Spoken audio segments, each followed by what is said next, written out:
Who is Ceraclad?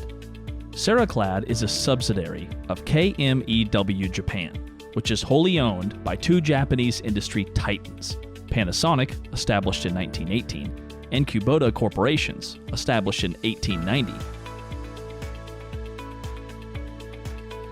Ceraclad began producing cladding in Japan in the 1980s and currently has 5 factories, a research and development laboratory in Japan, and delivers its products worldwide. Our success is driven by the research and development of cutting-edge technology, culminating in the launch of our industry-leading caulk-free installation system that eliminates most maintenance, the triple coating finish system, which protects the color with our ceramic coating and creates a self-cleaning finish through our photocatalytic coating. These innovative technologies provide value to clients of architects, developers, and building owners. Ceraclad was introduced in the USA in 2002 in Redmond, Washington, and currently provides products all over North America as the Ceraclad triple coating system.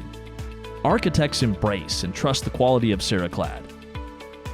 And as a result, more than 1,000 mainly non-residential buildings, including apartments, mixed-use buildings, medical facilities, educational institutions, offices, and retail buildings, are now protected by Ceraclad.